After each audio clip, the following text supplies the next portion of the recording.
Hello everyone, welcome to my channel greater Gyan. तो आज हम एनसीईआरटी क्लास 7th की बुक का 17 चैप्टर फॉरेस्ट आर लाइफलाइन की रीडिंग करने वाले हैं। तो रीडिंग स्टार्ट करने से पहले अगर आपने अभी तक मेरे चैनल को सब्सक्राइब नहीं किया है तो पहले चैनल को सब्सक्राइब कर लें और चैप्टर कंप्लीट होने के बाद आप मुझे बताएं कि क्या और भी कोई तरीका है जो कि इससे भी आसान हो आपको पढ़ाने का। वैसे मैं हमेशा ही कोशिश करती हूँ अपनी वीडियो में कि आपको बहुत ही आसान तरीके से समझाऊं, जिससे कोई आपको चैप्टर इतने अच्छे से समझ में आए कि आपके लिए उसकी एक्सरसाइज को सॉल्व करना बहुत ही आसान हो जाए। तो मैं आपको हमेशा ही वर्ड टू वर्ड मीनिंग भी बताती जाती हूँ, तो इससे आसान तरीका मुझे नहीं लगता कि कोई और हो सकता है आपको पढ़ाने का। तो चलिए रीडिंग स्टार्ट करते हैं। वन इवनिंग बूजो एंटर्ड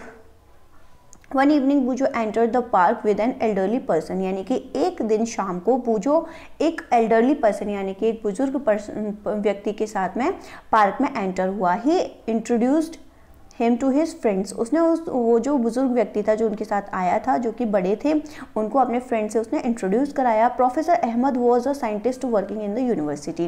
ये जो उसके साथ जो व्यक्ति थे जो कि बड़े थे वो कौन थे? वो प्रोफेसर अहमद थे जो कि यूनिवर्सिटी में एक साइंटिस्ट के तौर पर काम करते हैं। The children started playing while professor Ahmed set on a bench on the corner. बाकी सारे बच्चों ने खेलना स्टार्ट कर दिया और जो प्रोफेसर अहमद थे वो वहीं पे साइड में कॉर्नर पे पड़ी एक बेंच पे बैठ गए। He was tired as he had participated in the golden jubilee celebration of the town. वो काफ़ी थके हुए थे क्योंकि उन्होंने पार्टिसिपेट किया था, उनका जो टाउन था उसमें उनके टाउन की गोल्डन जुबली थी, तो उसके प्रोग्राम में उन्होंने पार्टिसिपेट किया था, जिसकी वजह से वो काफ़ी थक गए थे। बच्चों, गोल्डन जुबली जो होती है ये 50 ईयर्स कंप्लीट होने को गोल्डन जुबली बोलते हैं और जो 25 ईयर्स होते हैं उसको सिल्वर जुबली बोला जाता है। Okay. After while the children also came and set around.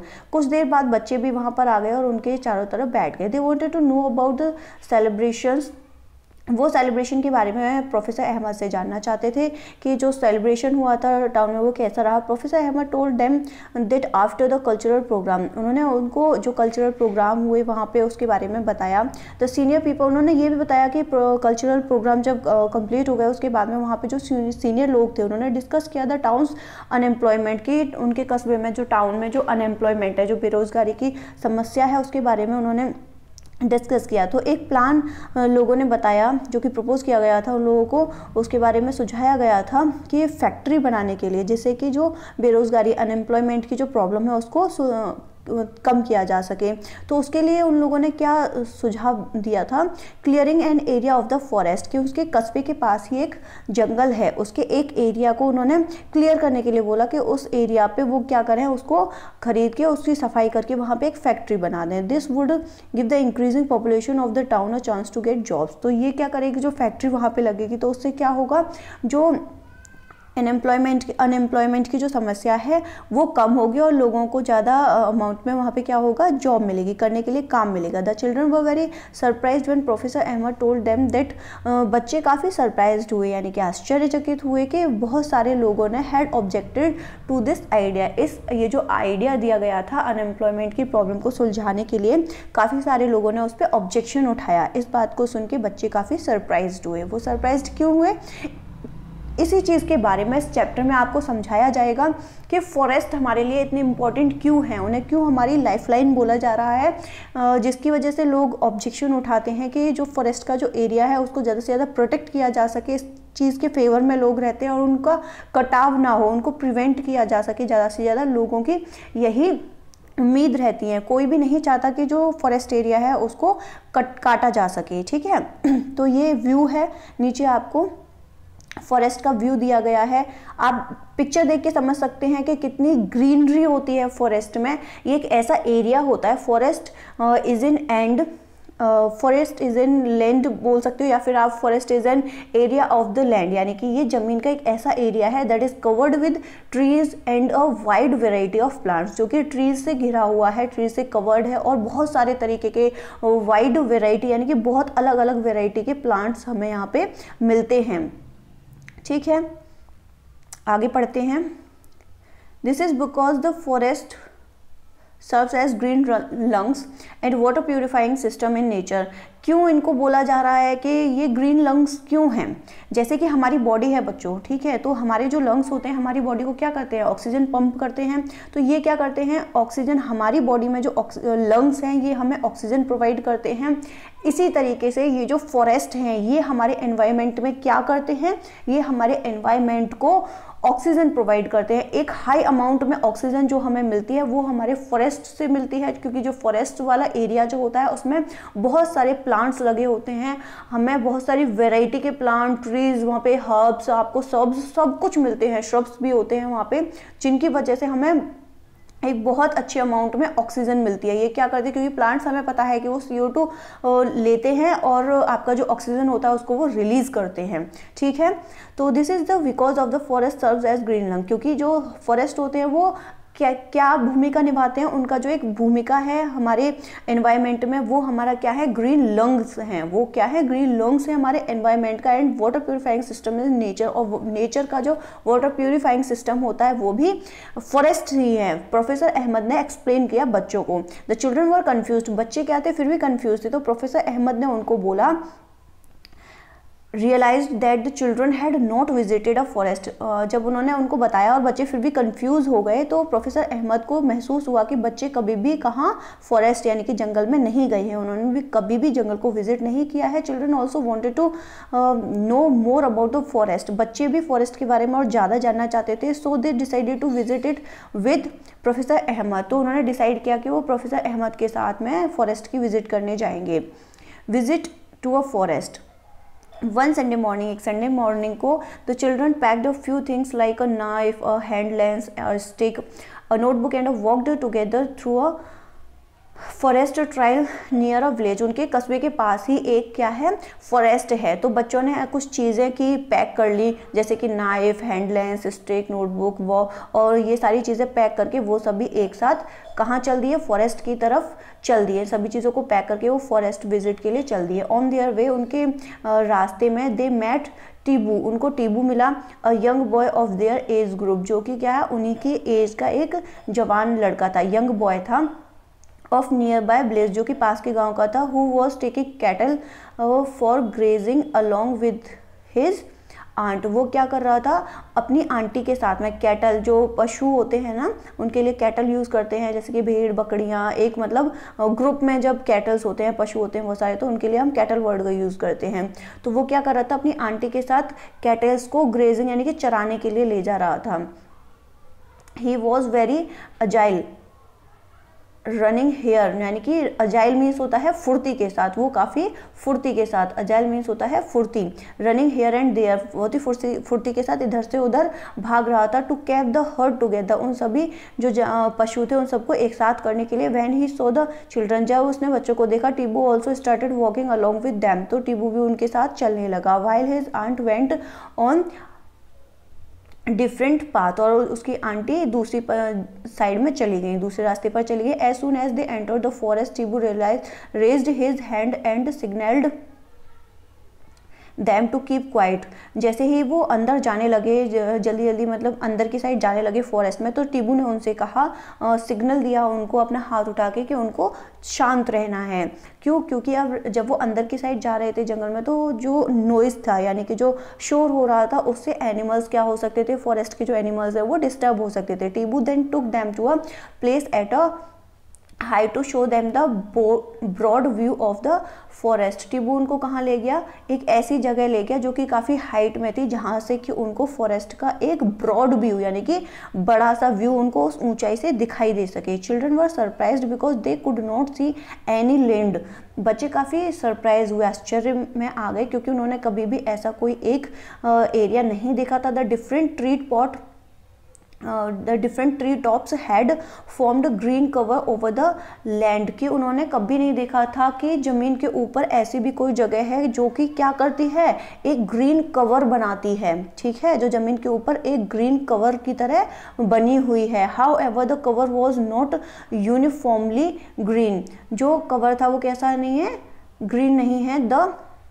However the cover was not uniformly green, मतलब यूनिफॉर्मली ग्रीन वो कहाँ से, कहीं पे लाइट ग्रीन है, कहीं पे ग्रीन है, इस तरह से है। द एनवायरमेंट वॉज पीसफुल, वहाँ का जो एनवायरमेंट है वो कैसा है, पीसफुल है, शांत है। And a cool bridge was blowing, और वहाँ पे बहुत ही कैसे ठंडी हवा बह रही है। This made children quite fresh and happy, ये जो हवा थी बच्चों को कैसा बना रही थी, उनको काफ़ी खुश बना रही थी, वो काफ़ी खुश हो रहे थे उससे और फ्रेश फील कर रहे थे। वाइल कमिंग डाउन, जब वो नीचे आए, they got excited on hearing a sudden sound, birds and some noise from the top branches of the trees. उन्होंने सुना, जैसे वो नीचे की साइड आ रहे थे वो काफ़ी एक्साइटेड हुए एक साउंड को सुन के, जो कैसा था, बर्ड्स का था, यानी कि चिड़ियों की जो चर्पिंग होती है उसका नॉइज उनको सुनने के लिए मिला top branches of the tree, tree की टॉप ब्रांचेस पे। Tibu told them the relax since it was a normal phenomenon here, Tibu ने उनको रिलैक्स होने के लिए बोला जब तक कि ये अजीबोगरीब जो आवाज़ें आ रही थी ये सब शांत ना हो जाए। Because of the children's presence, क्योंकि बच्चों की प्रेजेंस की वजह से some monkeys had climbed higher up, बच्चों की प्रेजेंस की वजह से कि यहाँ पर कोई आ गया है जंगल के अंदर, जो मंकी थे वो काफ़ी ऊपर चढ़ते जा रहे थे। Trees where they disturbed the birds, और जो ट्रीज पे जो बर्ड्स थी यानी कि जो चिड़िया थी वो डिस्टर्ब हो रही थी। Animals often give this type of warning देते हैं एनिमल्स इस तरह के एक दूसरे को, call to alert other animals, दूसरे एनिमल्स को अलर्ट करने के लिए। Tibu also told that many other animals like, Tibu ने बताया कि और भी बहुत सारे एनिमल यानी कि जानवर जैसे कि boar, bison, jackals, porcupine, elephants live in the deeper areas, वो फॉरेस्ट के अंदर, जंगल के अंदर काफ़ी अंदर की साइड में डीपर एरियाज में रहते हैं। Professor Ahmed questioned children that they should not go deep into the forest, उन्होंने उनको क्या किया, प्रोफेसर अहमद ने बच्चों को चेतावनी दी कि उन्हें कहाँ अंदर की साइड ज़्यादा गहराई में जंगल के अंदर नहीं जाना है।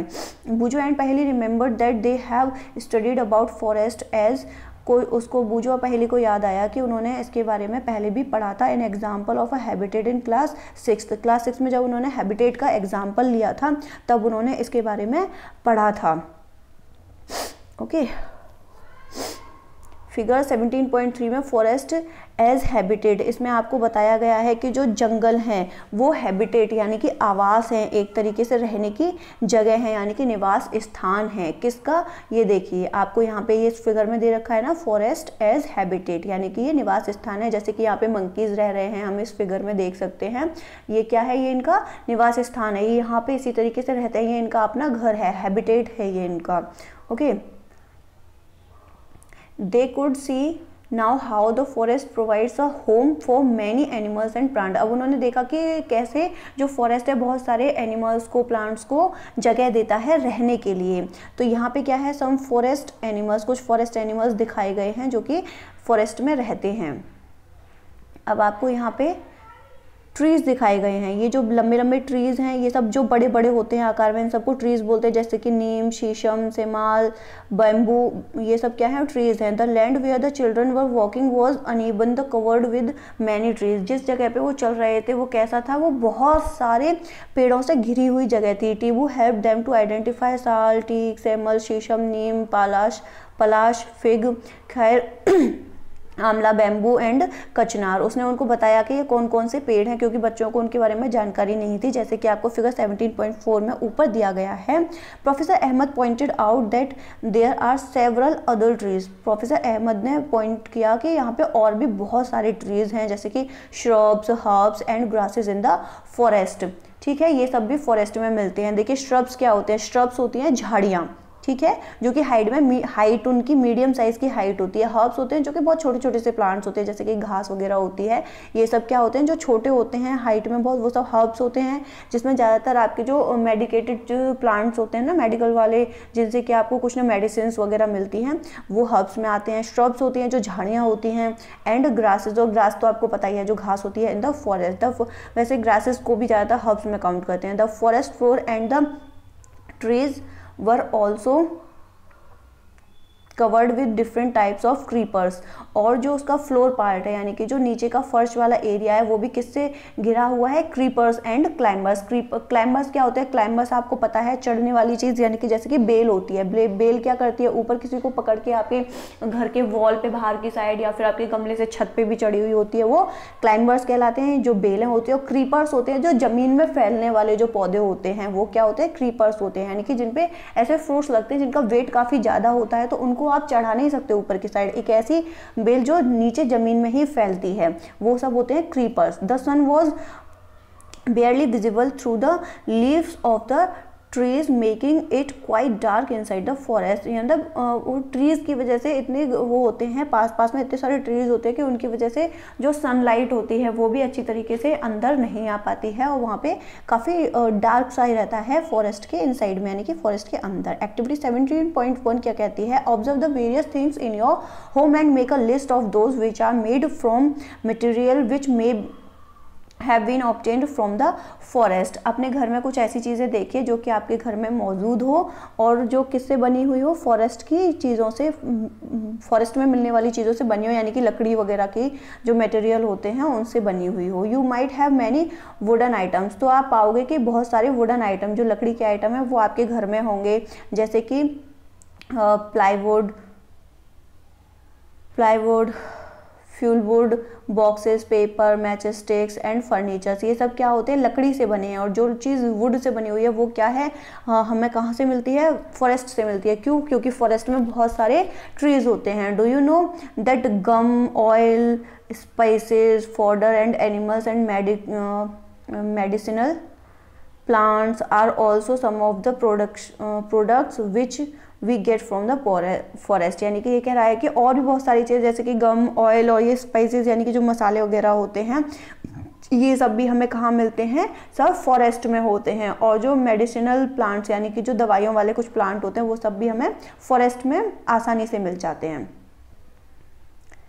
अब नीचे देखते हैं, based on the products that we get from plants try to fill table. आपको नीचे एक टेबल दी गई है, उसमें आप देखिए जो जो चीज़ें आपको फॉरेस्ट के प्रोडक्ट से बनी हुई मिलती हैं उन सभी के बारे में आप उस टेबल को कंप्लीट कीजिए। Example of each plant is already given, fill the table by adding more examples. यानी कि एक एग्जाम्पल आपको दिया गया है, उसके द्वारा आगे के और भी एग्जाम्पल्स है जो आपको खुद से फिल करने हैं। जैसे कि देखिए नीचे आपको ये चीज़ें दी गई हैं, सीलिंग वैक्स और ये वुडन स्टैचू, हनी, ये सारी चीज़ें क्या है, गम वगैरह, ये सब वहाँ पे मिलती हैं, आपको फॉरेस्ट में मिलती हैं। ओके, अब यहाँ पे क्या कह रहा है ये, Sheela wondered who would have plants these,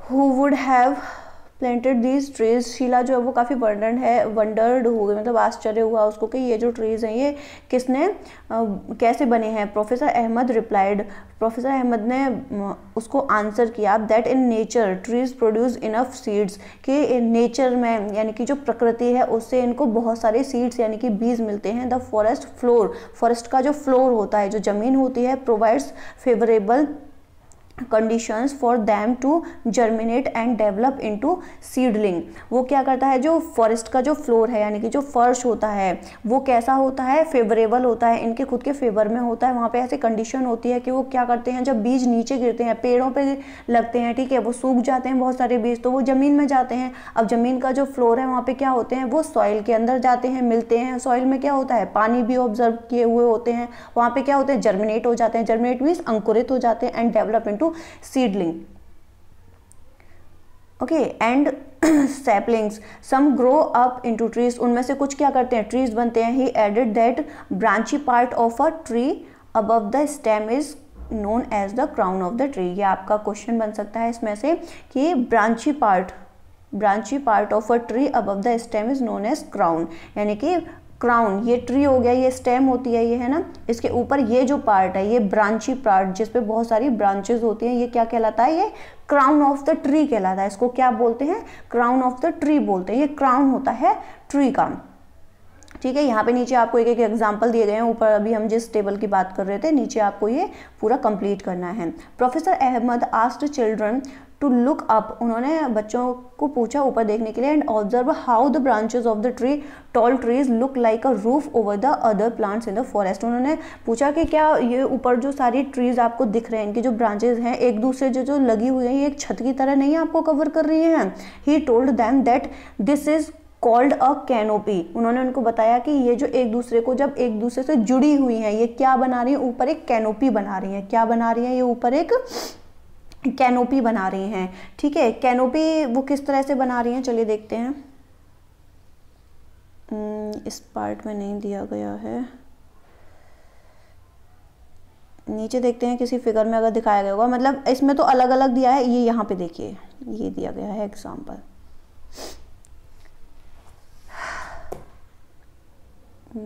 इधर जब ये बड़े बड़े ट्रीज हैं, ये एक दूसरे के इतना पास पास में होते हैं कि ऊपर इस तरह से कैनोपी बनाते हैं ये, कि ऊपर का जो पार्ट होता है, यानी कि आप यहाँ से स्काई को नहीं देख सकते, आपको क्लाउड्स वगैरह यहाँ से कुछ भी नहीं होते, ये एक दूसरे में इस तरीके से घुसे हुए होते हैं कि ये क्या करते हैं, कैनोपी यानी कि छतरी जैसे बनाते हैं। कैनोपी मीन्स आपको एक छतरी जैसा ऊपर से दिखाते हैं कि वहाँ से पूरा आप एकदम से कवर्ड हो, ट्रीज के टॉप साइड जो है ट्री का, उससे आप कवर्ड हो, जो कि कैनोपी बनाता है, यानी कि छतरी जैसे बनाता है। ठीक है, और अंडर स्टोरीज ये होती हैं जो कि छोटे छोटे पौधे हैं, इनके जो ये हैं छोटे छोटे जो पौधे हैं, उनके जो क्राउन वाला पार्ट है, ये क्या करता है, ये टॉप स्टोरी बना रहा है। ओके, समझ आया आपको कैनोपी क्या होती है? कैनोपी जो एक दूसरे में लगे हुए जो पार्ट होता है ट्रीज का, ये सब तो कैनोपी कहलाता है, जो एक दूसरे से लगा हुआ पार्ट है।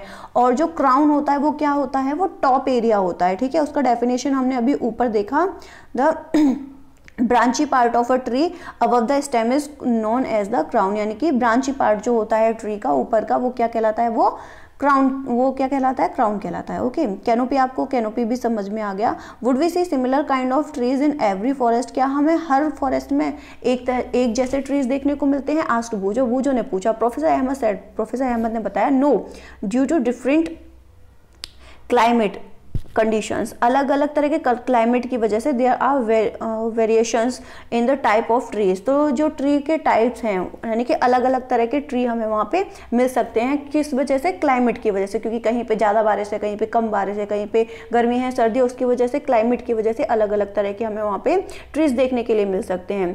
The types of animals also differ from forest to forest, यहाँ तक कि जो टाइप ऑफ एनिमल होते हैं, एनिमल का जो प्रकार होता है, वो भी फॉरेस्ट टू फॉरेस्ट अलग होता है। A few children were busy watching beautiful butterflies, अगले जो बच्चे थे और जो बच्चे थे वो क्या सुंदर सुंदर बटरफ्लाइज को देखने में बिजी थे। Fluttering here and there on the, जो कि इधर से उधर घूम रही थी, फ्लावर्स के of shrubs and herbs, shrubs और हर्ब्स जो थे उनके ऊपर इधर से उधर वो घूम रही थी। They had a close look at the bushes, वो एक बुशेज पे बहुत ज़्यादा पास में गए। While doing that their hair and clothes had seeds and thorns clinging to them, नीचे से कोई छोड़ दिया क्या हमने? No.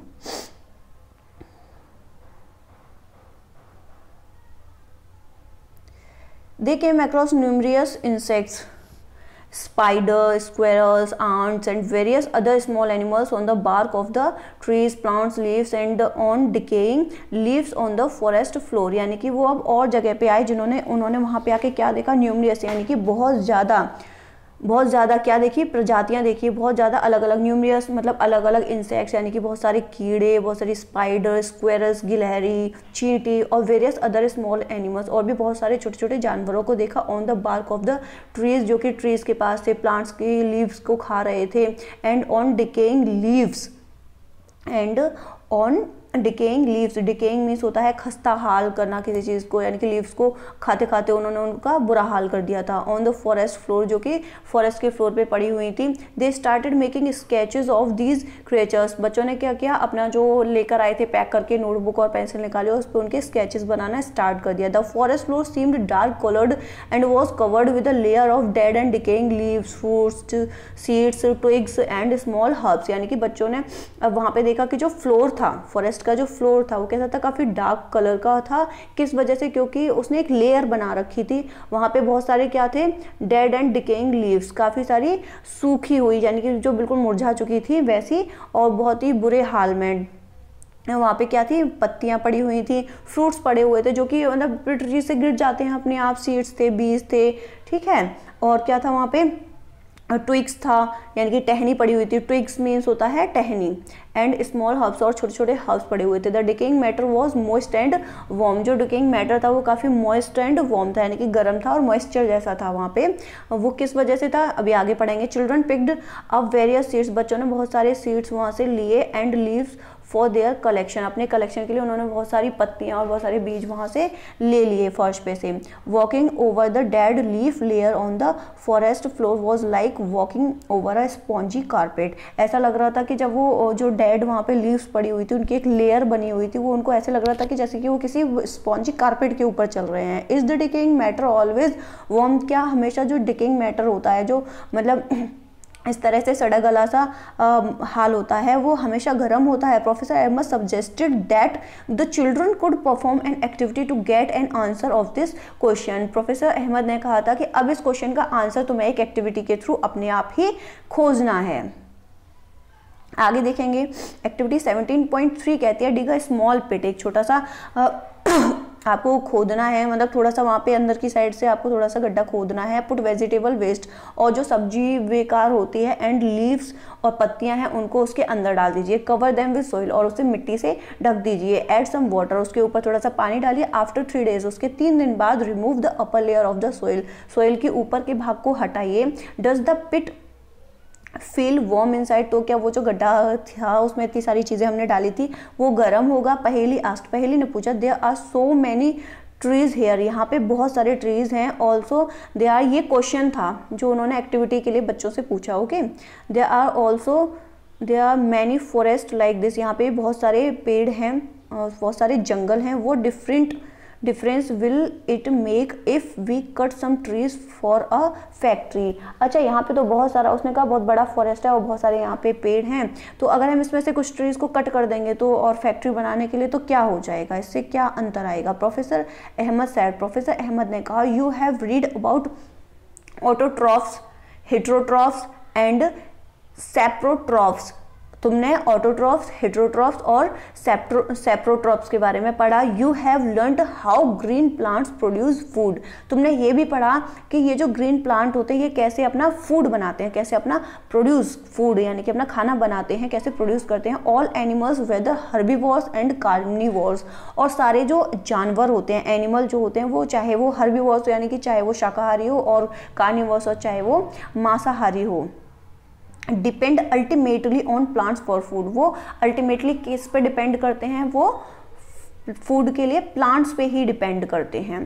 Organisms which feed on plants often get eaten by other organisms and so on, वो क्या करते हैं, किसी भी तरह से उनका जो फीड होता है, उनका जो खाना होता है वो पौधों के ऊपर ही रहता है। For example grass is eaten by insect, example के लिए हम इस तरीके से समझ सकते हैं कि जो घास होती है वो किसके द्वारा खाई जाती है, वो इंसेक्ट्स यानी कि कीड़ों के द्वारा खाई जाती है। विच इज टर्न, जो कि बदल जाती है, is taken by the frog.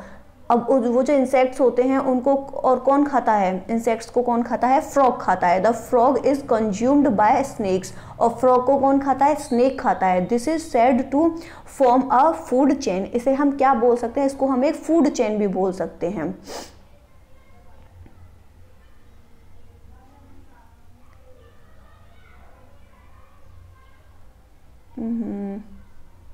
इसको हम क्या बोल सकते हैं, इसको हम एक फूड चेन बोल सकते हैं। ठीक है, इस फूड चेन को हम इस तरीके से समझेंगे जैसे कि यहाँ पे दिया गया है। ग्रास यानी कि सबसे पहले क्या हुई, या फिर आप उल्टा भी देखिए, घास यानी कि घास को कौन खाता है, इंसेक्ट खाता है। तो इंसेक्ट क्या है, ये अभी हर्बीवोर्स है। क्यों, क्योंकि ये किसको खा रहा है, ये ग्रास को खा रहा है। इंसेक्ट को कौन खाता है, फ्रॉग खाता है। फ्रॉग को कौन खाता है, स्नेक खाता है, और स्नेक को ईगल खाता है। ठीक है, ये एक क्या हो गया, ये एक चेन है, ये एक फूड चेन है।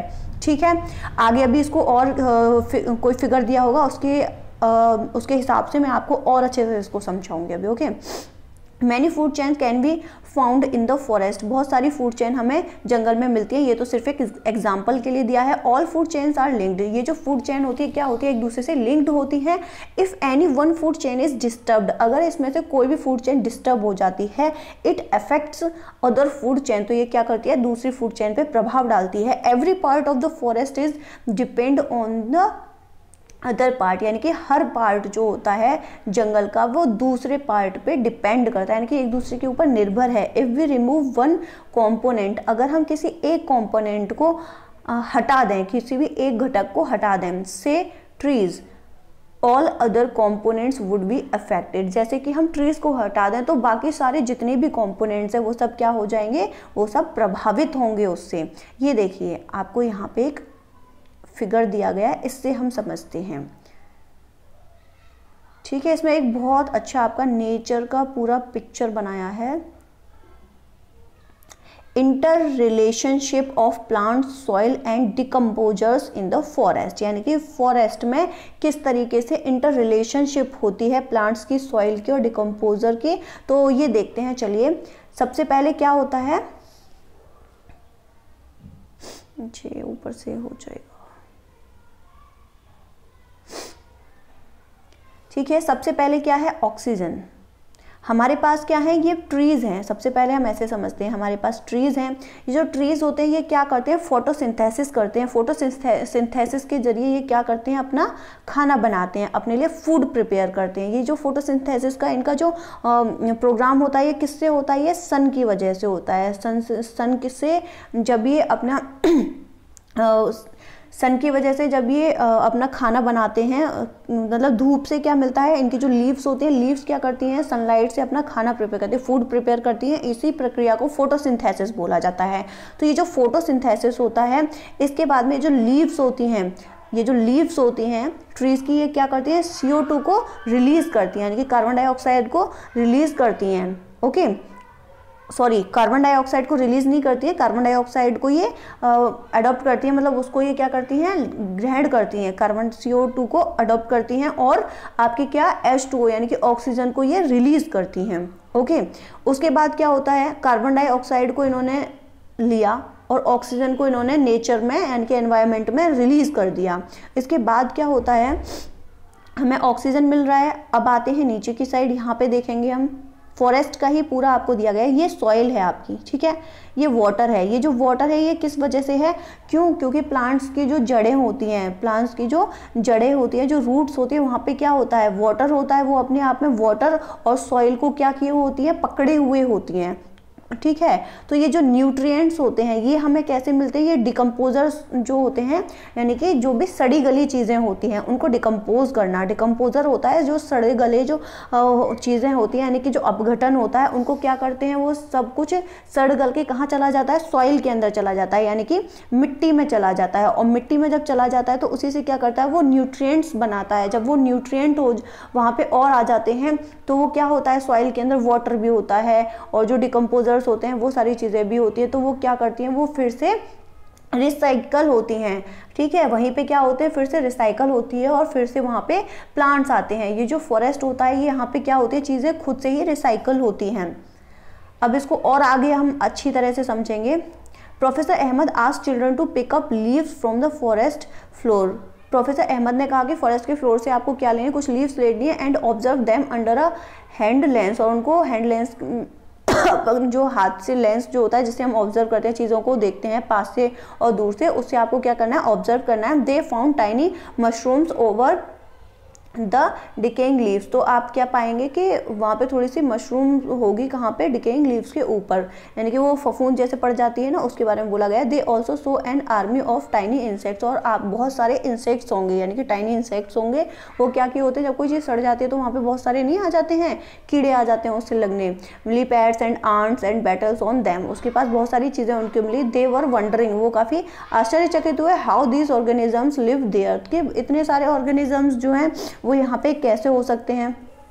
प्रोफेसर अहमद ने एक्सप्लेन किया, apart from these animals which are easily seen, इन सारे एनिमल्स को छोड़ के तुम्हें और आसानी से क्या दिखता है, there are several organisms and micro organisms, यानी कि बहुत सारे जो ऑर्गेनिज्म हैं वो भी हमें दिख रहे हैं और बहुत सारे माइक्रो ऑर्गेनिज्म यानी कि बहुत ही जो छोटे छोटे माइक्रो ऑर्गेनिज्म यानी कि बहुत ही छोटे छोटे जो ऑर्गेनिज्म हैं वो भी वहाँ पे दिख रहे हैं, जो जीव जंतु हैं, जो प्रजातियाँ हैं वो भी वहाँ पे दिख रही हैं। पहली wondered what mushrooms and other microorganisms eat, कि मशरूम्स और जो माइक्रो ऑर्गेनिज्म होते हैं वो क्या खाते हैं। प्रोफेसर अहमद ने रिप्लाई किया that they feed upon the dead plant, वो मरे हुए प्लांट्स को खाते हैं, एंड एनिमल्स जो टिश्यूज होते हैं उनको खाते हैं, and convert them into a dark colour, और उनको एक डार्क कलर में कन्वर्ट कर देते हैं सब्सटेंस कॉल्ड ह्यूमस, जिसे कि ह्यूमस बोलते हैं। ह्यूमस क्या होता है, जो खाद होती है ना, जो खाद वाली मिट्टी होती है उसमें क्या करते हैं वो उन सभी को कन्वर्ट कर देते हैं, यानी कि ये क्या करते हैं जो छोटे छोटे टिश्यूज होते हैं उनके और प्लांट जो डेड प्लांट्स होते हैं उन सबको खाते हैं और उनको कन्वर्ट कर देते हैं किसमें, ह्यूमस में, यानी कि उनसे एक खाद बना देते हैं जो कि क्या करती है, जिसमें न्यूट्रिएंट्स पाए जाते हैं बहुत सारे जो सॉइल में होती है, और वो फिर से क्या करते हैं, रिसाइकल होता है उसका और फिर से वो प्रोड्यूस कर देते हैं नए प्लांट्स को।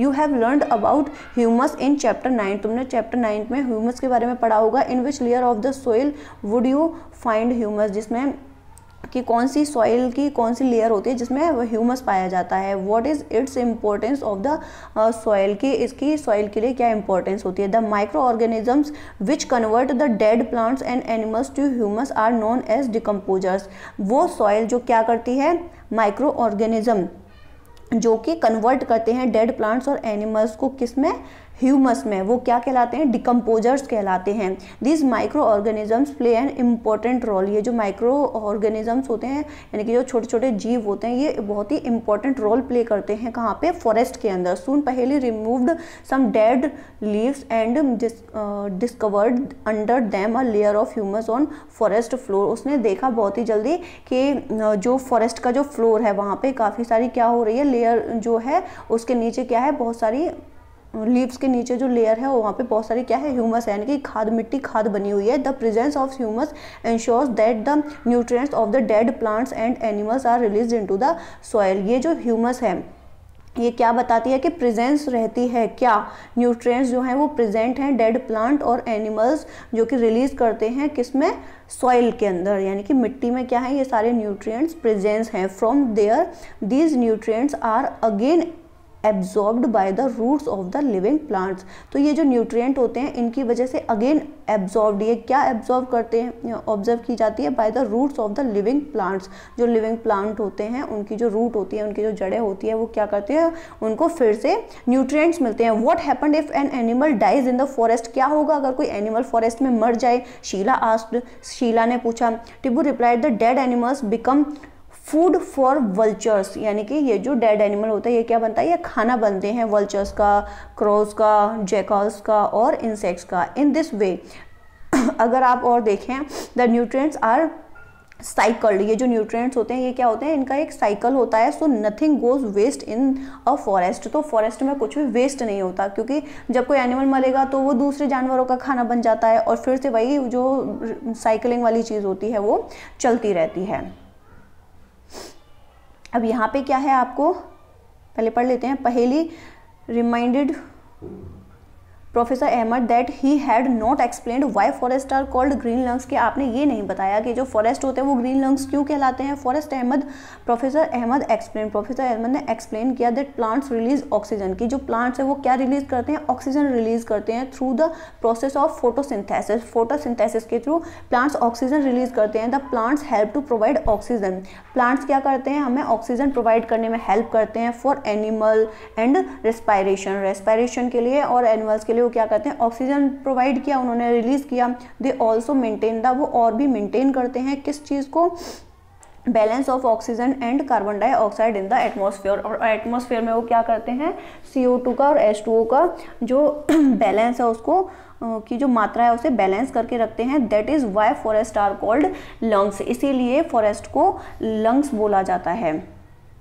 ठीक है, अब ये किस तरह से आप यहाँ पे देख सकते हो, प्लांट्स हैं,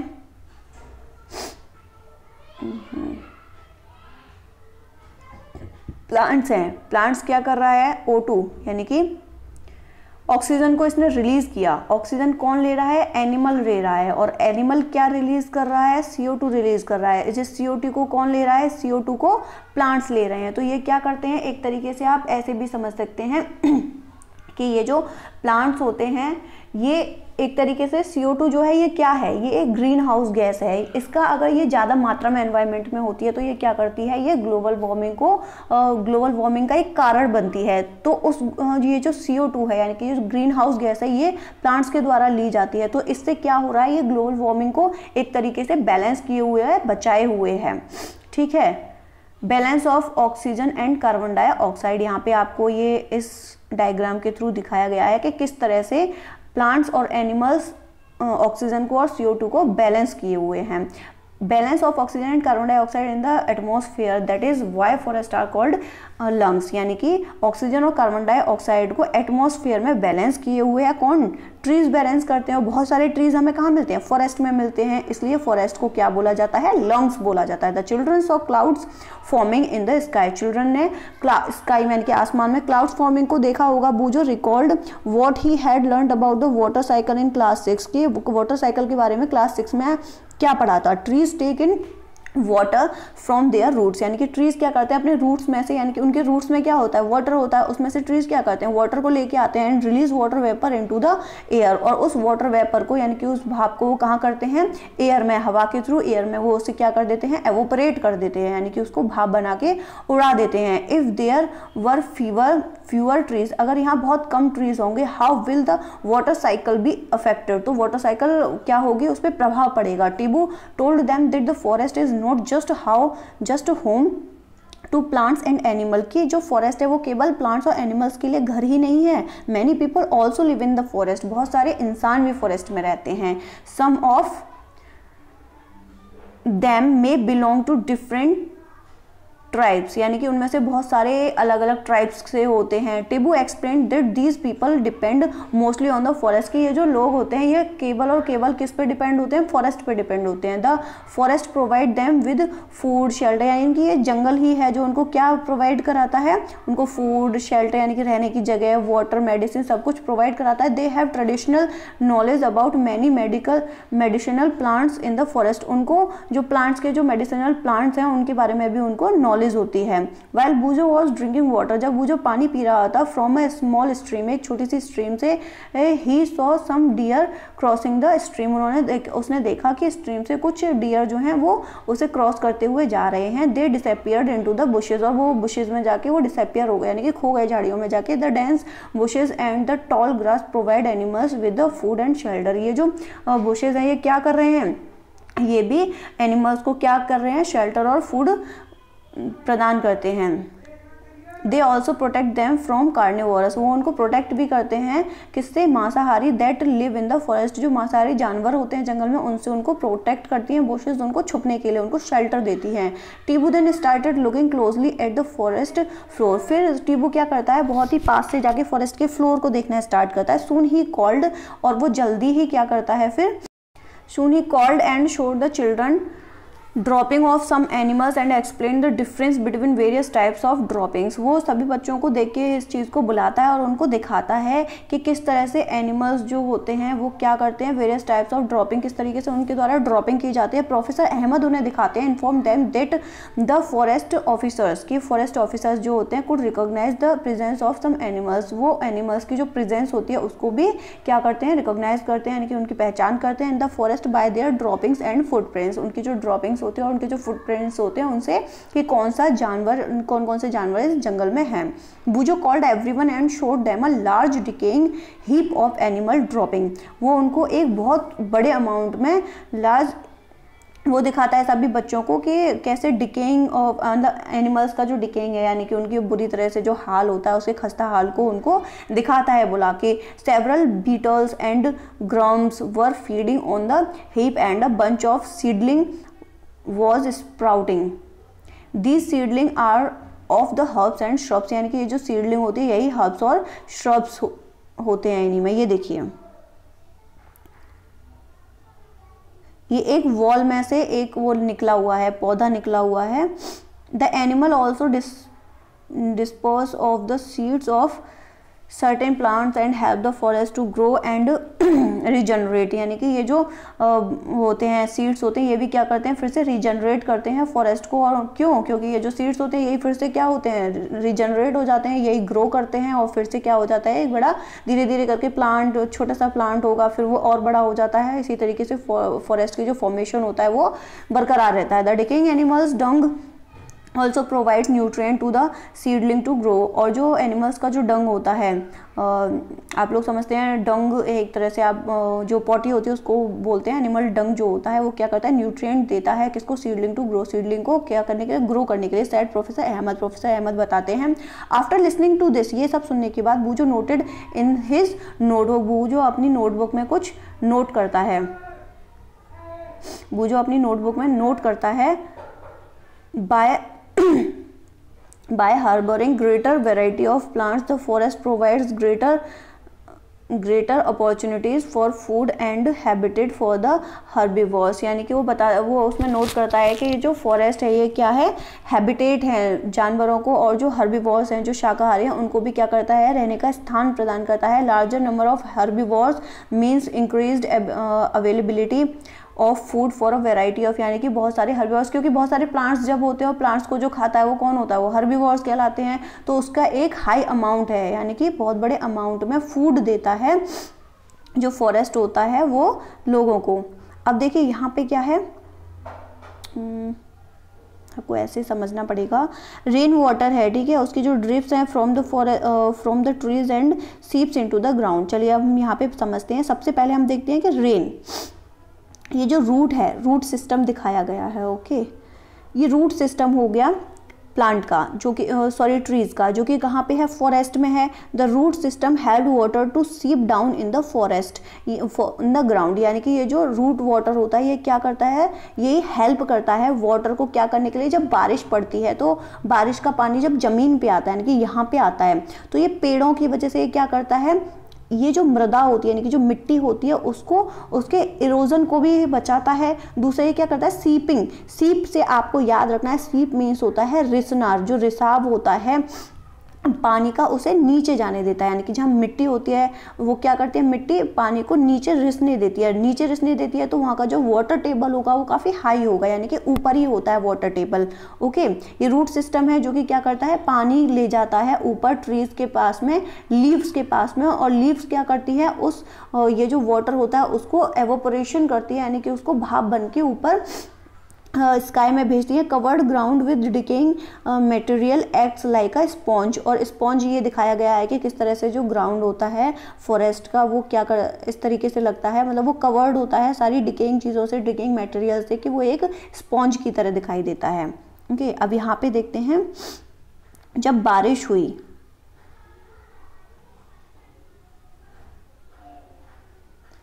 जब बारिश होती है, जब बारिश होती है तो ये बारिश क्या करती है, नीचे जाएगी। अब यहाँ पे क्या है, लीव्स हैं बहुत सारी, जब बहुत सारी ग्रीनरी यहाँ पे है तो ग्रीनरी की वजह से क्या है, रेन हो रही है। अब जब ये यहाँ से बारिश आ रही है तो ये पानी जो है नीचे जाएगा, नीचे वहाँ पे मिट्टी है तो मिट्टी क्या करेगी, सीप करेगी, यानी कि सीपिंग प्रोसेस होगा, यानी कि रिसाव होगा मिट्टी के नीचे। तो ट्रांसपिरेशन एंड एवापोरेशन, तो ये क्या होता है, जब नीचे से यानी कि रूट्स में से वाटर लीव्स में आता है तो लीव्स क्या करती है, उस वाटर को एवोपोरेट कर देती है। एवोपोरेट करके क्या होता है, क्लाउड का फॉर्मेशन होता है, ठीक है। एवोपोरेट होके क्या होता है, क्लाउड फॉर्मेशन होता है। क्लाउड फॉर्मेशन होगा तो कंडेंसेशन होगा, और कंडेंसेशन होता है तो क्या होता है, एट लास्ट रेनफॉल होता है, ठीक है। एट लास्ट क्या होता है, कंडेंसेशन होने के बाद रेनफॉल होता है। तो ये चीज़ आपकी समझ में आ ही गई होगी। The closed canopy and many layers of vegetation slow down the speed of rain drops, यानी कि ये जो कैनोपी होती है क्या करती है, जो स्पीड होती है रेन की उसको धीरे धीरे लेयर में नीचे जाने देती है, वो धीरे धीरे नीचे तक आती है रेन, तो क्या करती है, सॉइल उसको अपने में सीप होने देती है, यानी कि उसका सीपिंग प्रोसेस चलता है, जो कि रिसाव होता है नीचे। तो रिसाव क्या करता है, नीचे ग्राउंड वाटर बन जाता है जाके, और वहाँ पे वाटर टेबल होता है वो काफ़ी हाई लेवल में रहता है।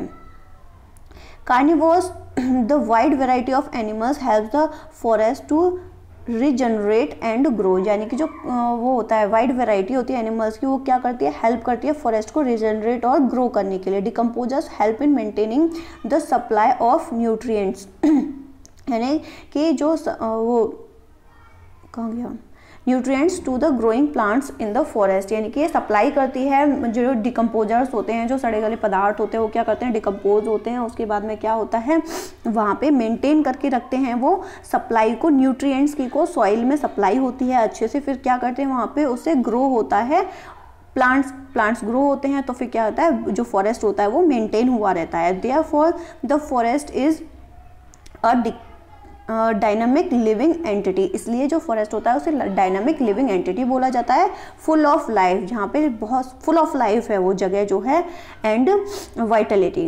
It was about afternoon and the children wanted to go back, अब ये क्या है, आफ्टरनून का समय और बच्चे वापस जाना चाहते हैं। Tibbu suggested another route for going back, Tibbu उनको वापस जाने के लिए एक दूसरा रूट सजेस्ट करता है। While they were going back, जब वो वापस जा रहे थे, इट स्टार्टेड रेनिंग, तो वहाँ बारिश होना स्टार्ट हो गई। हाउएवर सरप्राइजिंगली, मतलब आश्चर्य, एकदम अचानक से वहाँ पे बारिश होने लगी। They saw that the rain drops were not hitting the forest floor directly, उन्होंने देखा कि जो रेन ड्रॉप्स हैं वो डायरेक्टली तो रेन फ्लो, जो फॉरेस्ट का जो फ्लोर है उसको डायरेक्टली हिट नहीं कर पा रही है, क्योंकि वहाँ पे एकदम से नहीं आ पा रही है। क्यों? क्योंकि जो कैनोपी वो क्या है, हमने अभी पढ़ा था कि वो एक छतरी की तरह काम करती है। The uppermost layer of the forest canopy intercepted the flow of rain drops, यानी कि जो रेन ड्रॉप्स का जो फ्लो होता है वो क्या करती है, धीरे धीरे नीचे जाने देती है। And most of the water was coming down, और ज़्यादातर जो पानी है वो नीचे आता है थ्रू द ब्रांचेस पे से होके, and the stems of the tree, और ट्री के स्टेम्स पे से होके। From the leaves it was dripping slowly over branches, यानी कि लीव्स पे से धीरे धीरे वो कहाँ पे, ब्रांचेस पे से होके नीचे स्ट्रब्स पे एंड हर्ब्स पे आता है। They found that the ground was still dry, उन्होंने देखा कि जो ग्राउंड है वो अभी भी ड्राई है। After about half an hour, 1 घंटे बाद, द रेन स्टॉप, जो बारिश है वो रुक गई।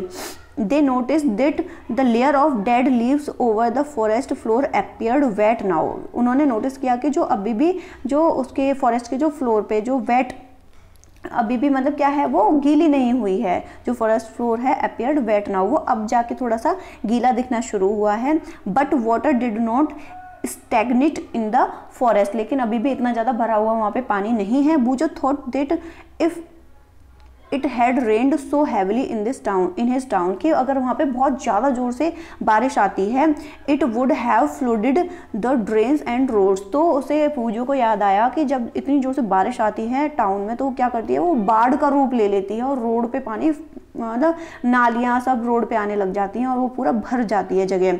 What would happen if it rains heavily in your town, क्या हो अगर तुम्हारे टाउन में बहुत ज़्यादा बारिश होने लगे। Professor Ahmad told them that The forest also acts as a natural absorber of rainwater and allows it to seep.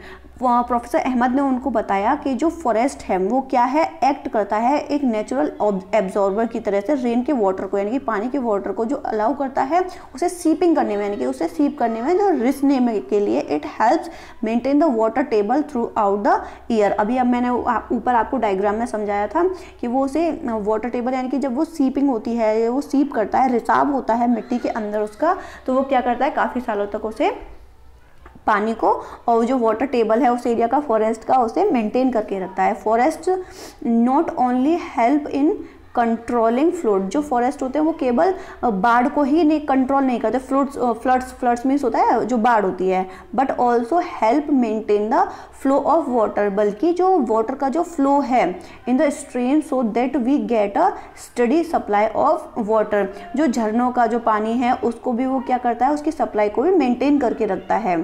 On the other hand, और अगर आप दूसरी तरह से देखें, if trees are not present, अगर ट्रीज प्रेजेंट नहीं होंगे, rain hits the ground directly, तो रेन क्या करेगी, बारिश ग्राउंड को डायरेक्टली हिट करेगी, and may flood the area around it, और वहाँ का जो एरिया है वो क्या हो जाएगा, वहाँ पे बाढ़ आएगी। क्यों? क्योंकि वो डायरेक्टली जब ऐसे जाएगा पानी, तो वो उसे रिसाव नहीं होगा मिट्टी के अंदर पानी का। हैवी रेन में ऑल्सो डैमेजेस द सॉइल, और जो हैवी रेन होती है वो सॉइल को, यानी कि मिट्टी को, वो क्या करती है, उसे डैमेज कर देती है। Roots of trees normally bind the soil together, और जो ट्रीज के जो रूट्स होते हैं यानी कि जो जड़ें होती है वो एक दूसरे से क्या होती हैं, जुड़ी हुई होती हैं, but in their absence the soil is washed away, लेकिन उनकी एब्सेंस में अगर ट्रीज़ की जो जड़ें नहीं होंगी, ट्रीज़ नहीं होंगे तो जड़ें भी नहीं होंगी, तो वो क्या करेंगे, वहाँ पे उस जगह पे पानी सीधे होता हुआ चला जाएगा।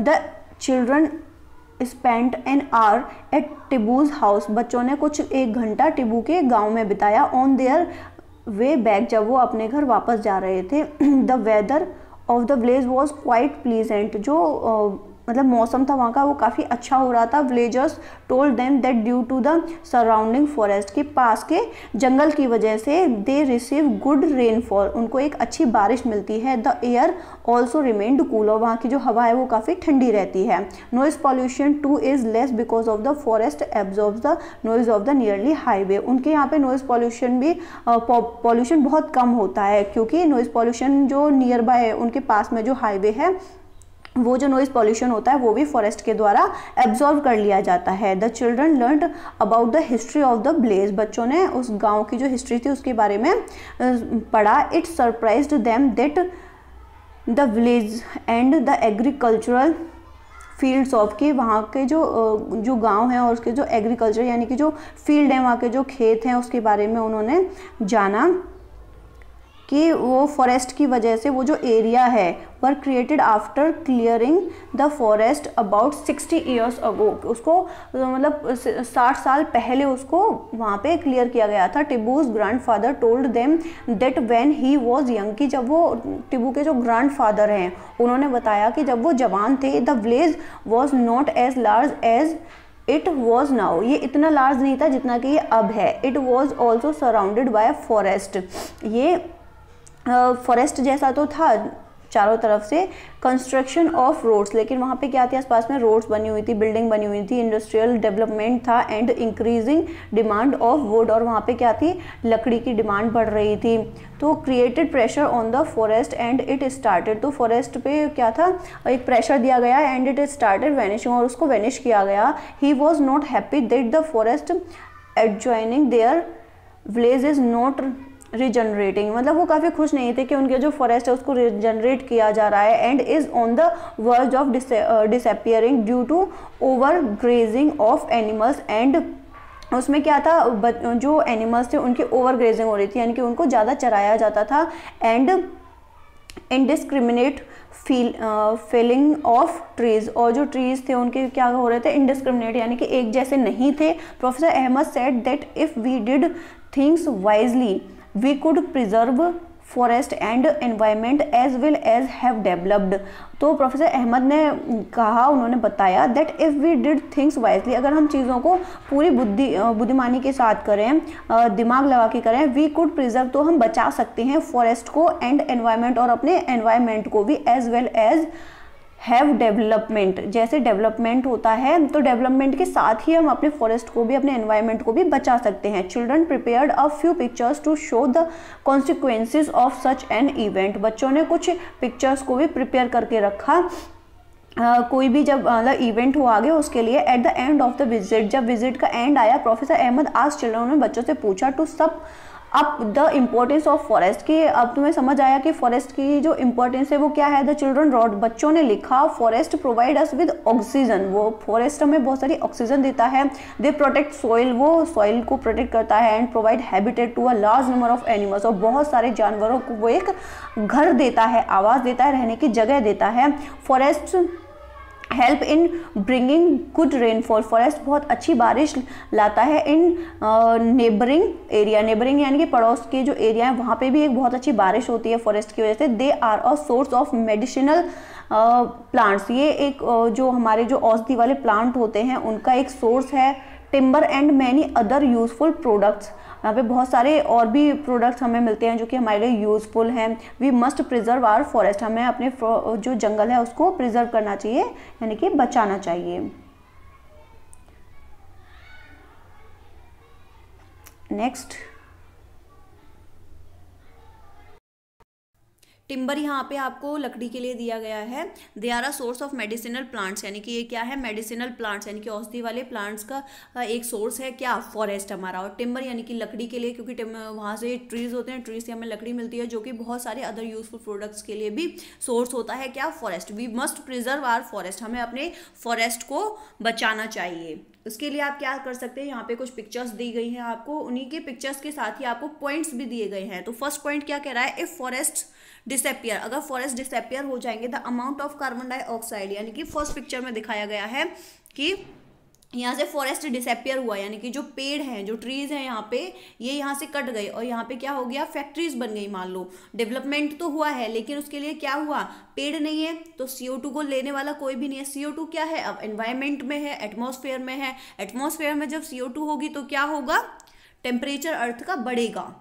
If forest disappear the amount of carbon dioxide in air will increase, यानी कि एयर में जो अमाउंट है कार्बन डाइऑक्साइड का वो क्या होगा, इंक्रीज होगा, resulting in the increase of earth temperature. इसका रिजल्ट क्या होगा कि अर्थ का जो टेम्परेचर है वो भी बढ़ेगा, अर्थ का टेम्परेचर बढ़ेगा मीन्स ग्लोबल वार्मिंग बढ़ेगी। ओके, उसकी वजह से क्या होगा, हमको बहुत ज़्यादा परेशानी होगी, उसके बारे में भी आप लोग पढ़ चुके हैं, आगे और पढ़ेंगे। सेकंड पॉइंट है, in the absence of trees plants the animals will not get food and shelter, कि ट्रीज की एब्सेंस में एनिमल्स और प्लांट्स जो हैं उनको क्या होगा, जब ट्रीज और प्लांट्स नहीं होंगे तो एनिमल्स को फूड नहीं मिलेगा, क्योंकि ये क्या है, एनिमल्स जो है, बहुत सारे एनिमल्स ऐसे हैं जो क्या है, हर्बीवोर्स है, जो कि प्लांट्स पे और ट्रीज पे ही डिपेंड करते हैं फूड के लिए, और ना ही उनको शेल्टर यानी कि रहने के लिए घर भी नहीं मिलेगा। जैसे कि मंकीज और बहुत सारे बर्ड्स को यहाँ पे घर मिलता है रहने के लिए, वो क्या करते हैं, ट्रीज पे ही रहते हैं।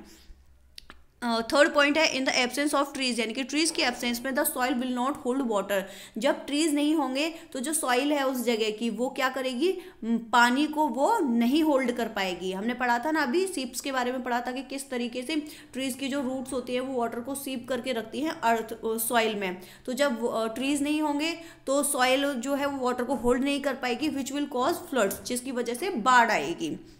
Deforestation will and danger, deforestation यानी कि पेड़ जंगलों का जो कटाव है वो क्या है, वो एक खतरा है हमारी लाइफ के लिए एंड एनवायरनमेंट और हमारे पर्यावरण के लिए। Think what we can do to preserve our forest, तो आप सोचिए कि आप अपने फॉरेस्ट को प्रिजर्व करने के लिए, बचाने के लिए आप क्या कर सकते हैं। तो ये कुछ मेन पॉइंट्स थे जो कि ज़रूरी है हमारे फॉरेस्ट के लिए। तो आई होप चैप्टर बहुत ही इंटरेस्टिंग था, आपको बहुत अच्छे से समझ में भी आया होगा, क्योंकि बच्चों के जरिए भी इस चैप्टर में आपको समझाने की कोशिश की फॉरेस्ट की जो इंपॉर्टेंस है उसके बारे में, कि फॉरेस्ट हमारे लिए कैसे इंपॉर्टेंट है। So thanks for watching my video को एज यूजुअल ज़्यादा से ज़्यादा शेयर कीजिए, लाइक कीजिए, अपने फ्रेंड्स के साथ, सभी के साथ उसको शेयर कीजिए। और अगर आपको और किसी चैप्टर से रिलेटेड आपको कोई भी वीडियो चाहिए तो मुझे कमेंट बॉक्स में कमेंट करें।